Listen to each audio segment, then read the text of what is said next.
Story 1. I grew up in a quiet village just outside Cologne, Germany, a place called Ports. It wasn't much more than a cluster of small homes, narrow streets, and the sound of church bells echoing every Sunday morning. Most people there were elderly, kind faces you'd see sitting on benches, feeding birds, or gossiping about the weather. Nothing ever really happened in Ports. Until it did. It started in the early 2000s. Whispers of missing children began spreading through the town. One week it was a boy from the next neighborhood. The next, it was a girl from a nearby street. The police searched, questioned, and posted flyers, but the children were never found. The tension was thick.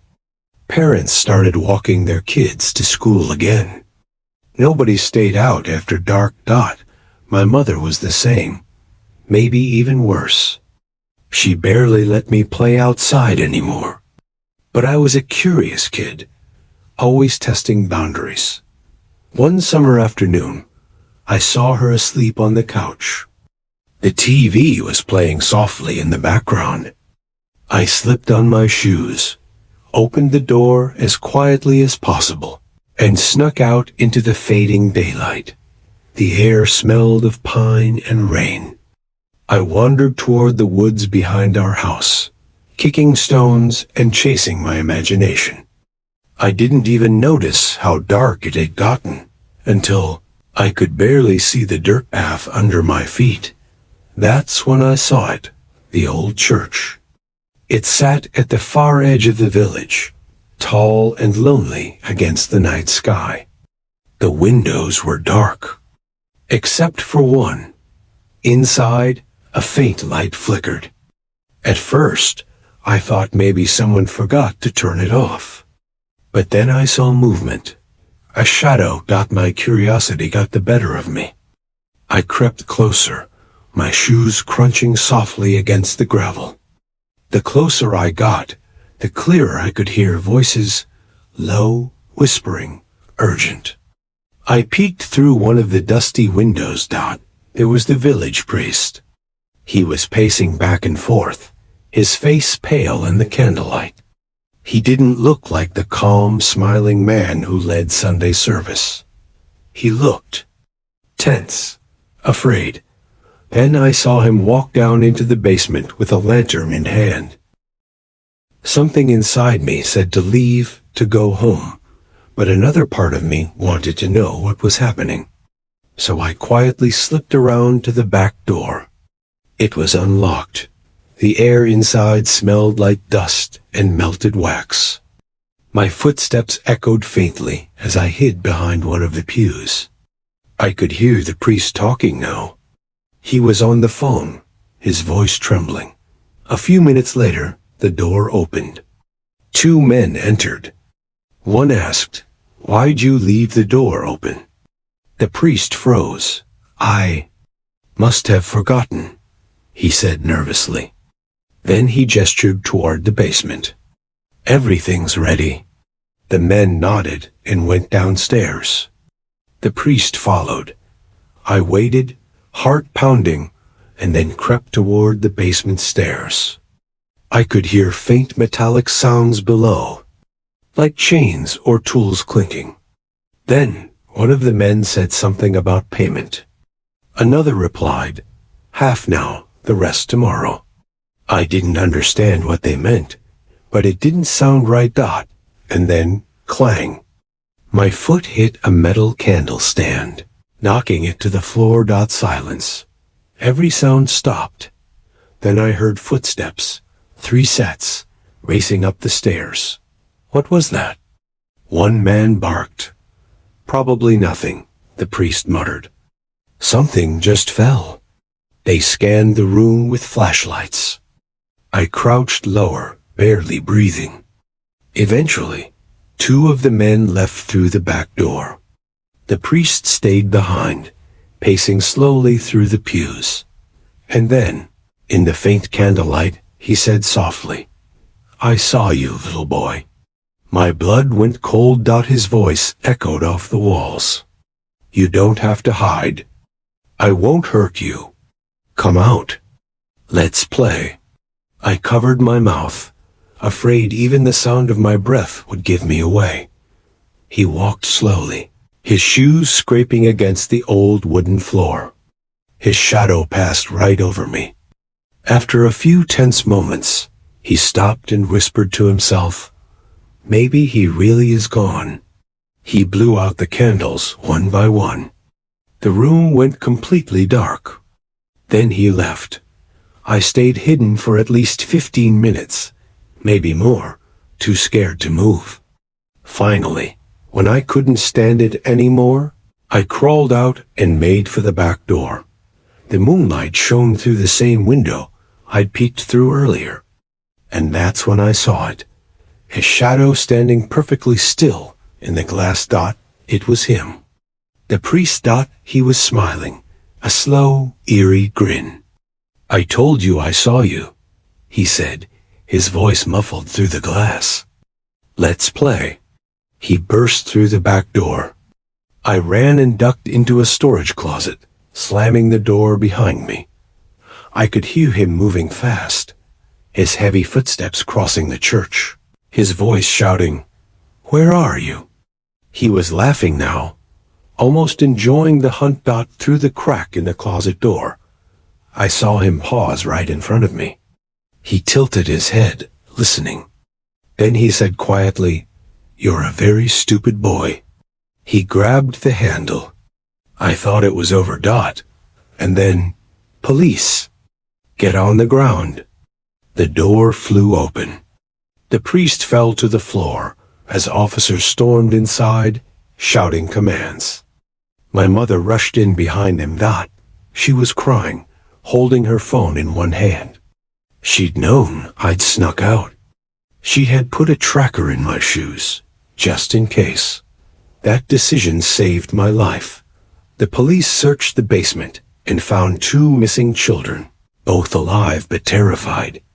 It turned out the priest had been part of a criminal group that abducted kids and hid them beneath the church. My recklessness almost cost me everything that night. And my mother's intuition and her love saved me. Story 2. I was raised in the church. For most of my life, faith was everything to me.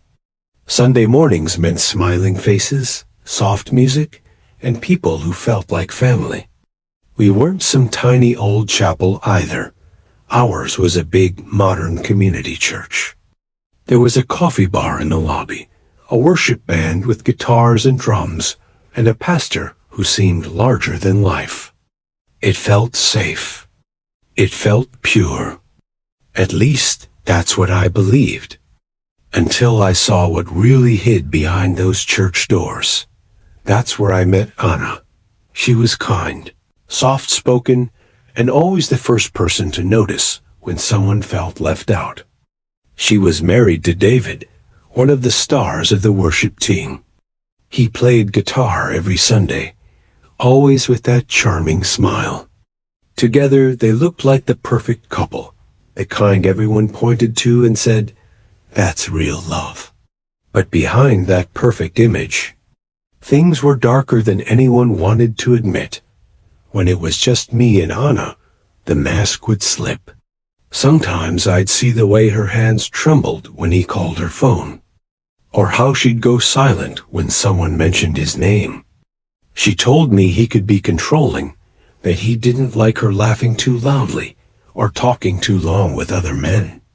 He called it being protective, but I could see it for what it really was. Control. Fear. She'd whisper stories when no one else was around.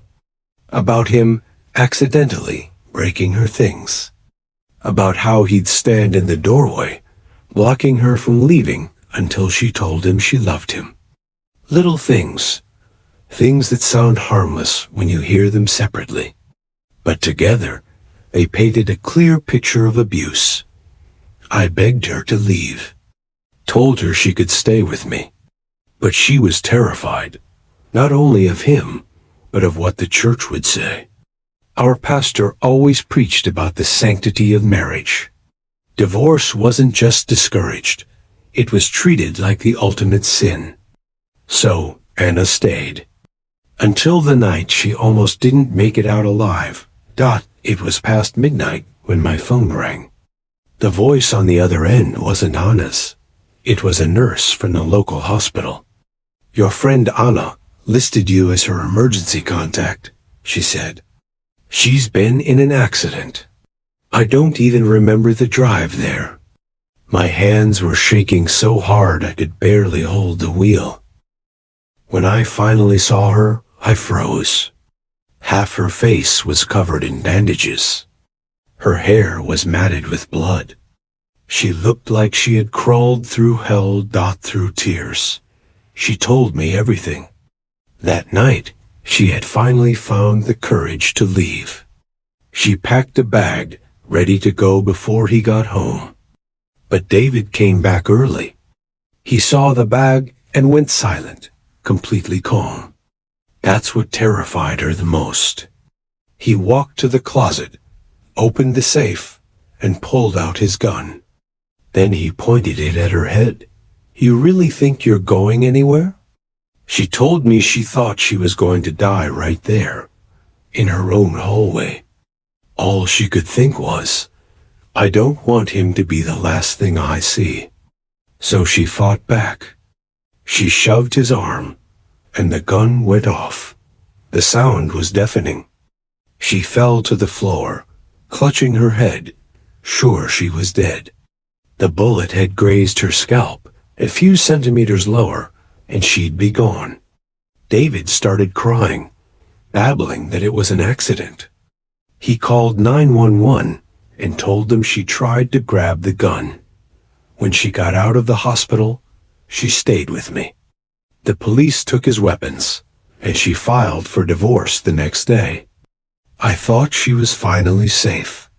But the real horror had just begun. When we went back to church a few weeks later, the atmosphere felt wrong. People didn't look at her with sympathy. They looked at her like she had done something shameful.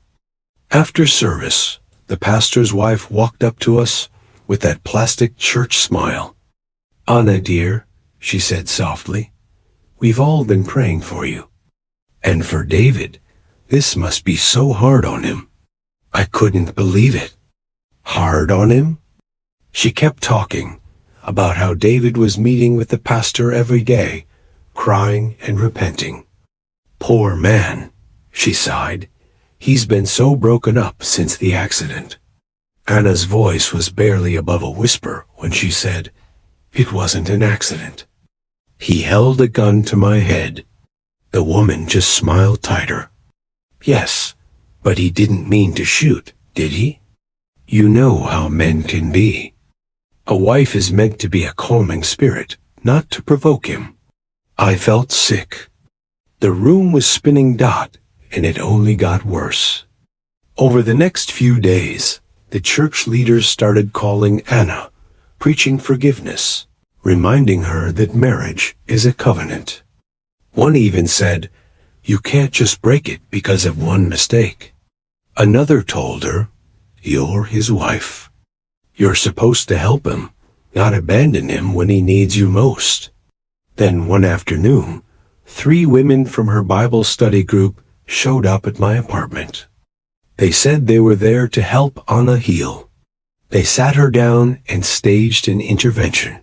"Anna, we love you," one began softly, "but you're letting bitterness take root.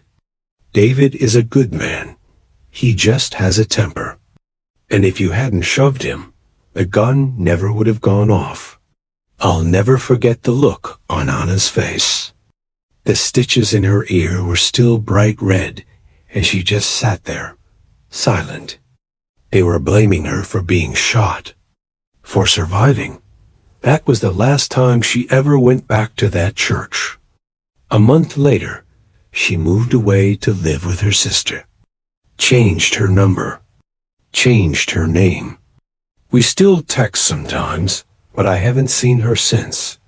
I stayed for a few weeks longer, just to see if anyone would open their eyes. But they didn't. They welcomed David back with open arms.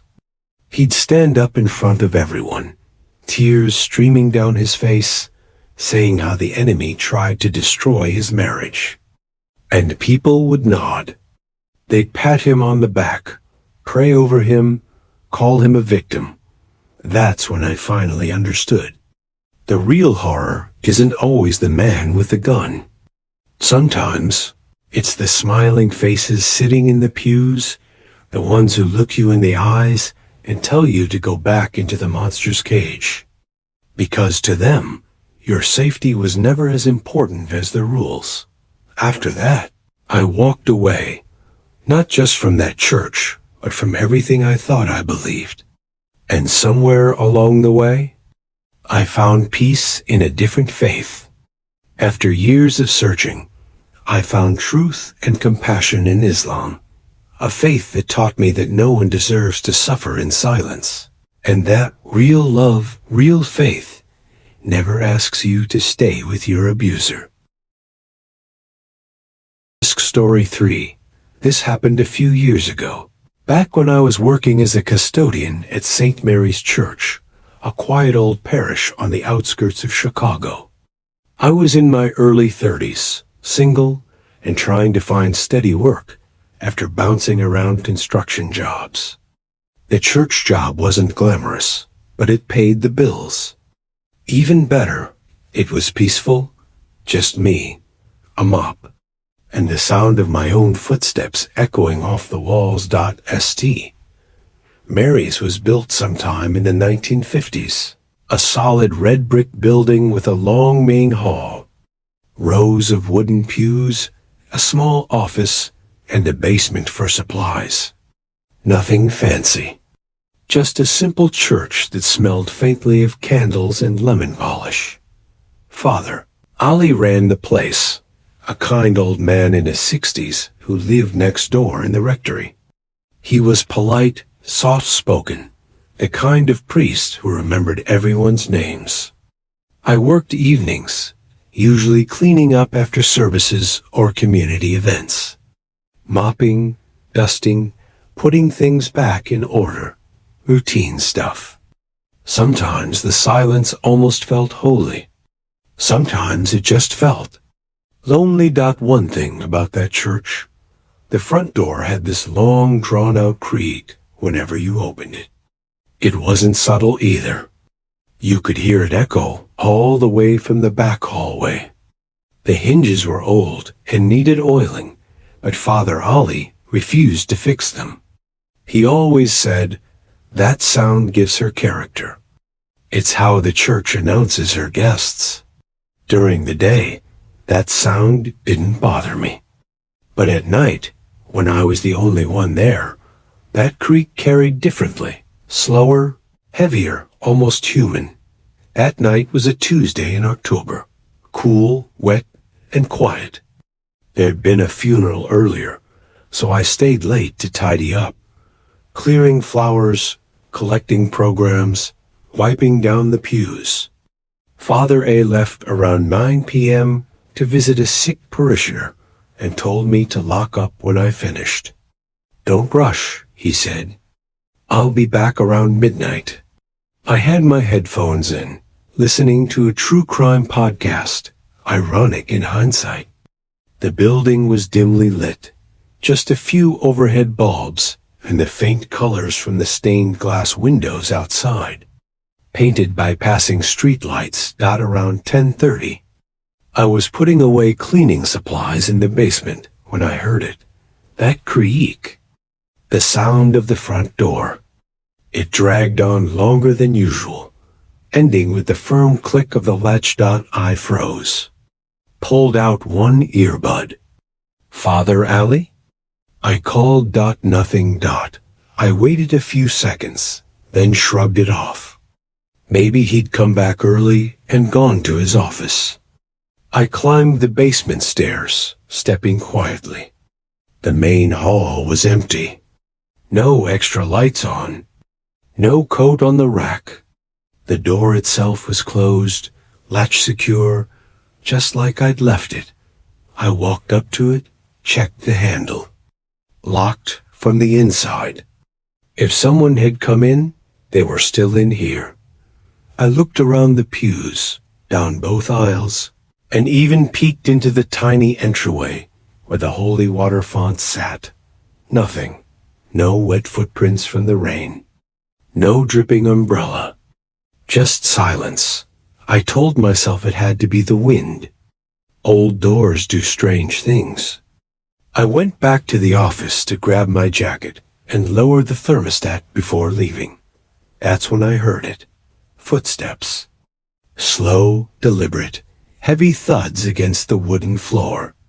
Not pacing, not walking casually, just steady, weighty steps moving through the main hall. Father? That you? I called. The footsteps stopped. Instantly. Silence. The kind of silence that fills your chest. My heartbeat started to pound in my ears. I grabbed my flashlight from the drawer, the big metal maglite, and stepped into the hall. Hello? I said, voice shaking just slightly. Anyone there? No answer. Only the soft patter of rain on the roof. Maybe a homeless person had slipped in. It happened sometimes in the city, though this suburb was usually quiet. I figured I should check before locking up. I swept the flashlight under every pew, behind the altar, and into the confessional booths. Empty. I climbed up to the choir loft. Creaky stairs. Dust everywhere. Just old hymnals and a silent organ. Back down again. Checked the office. Checked the storage room. Boxes, mops, candles, nothing out of place. Even the basement, same as before, furnace humming gently. By the time I was done, I'd convinced myself I was overreacting. Maybe the footsteps were echoes, or the wood expanding in the damp air. Old buildings play tricks on your mind. I grabbed my keys and started walking toward the front to lock up. And that's when it happened. Bang. A door slammed shut somewhere behind me, hard enough to rattle the walls. I spun around. It came from the storage room. The one I'd just checked out. My stomach dropped. That door didn't have windows, and it was too heavy to slam from a draft. It closed slowly on a spring hinge, unless someone pushed it.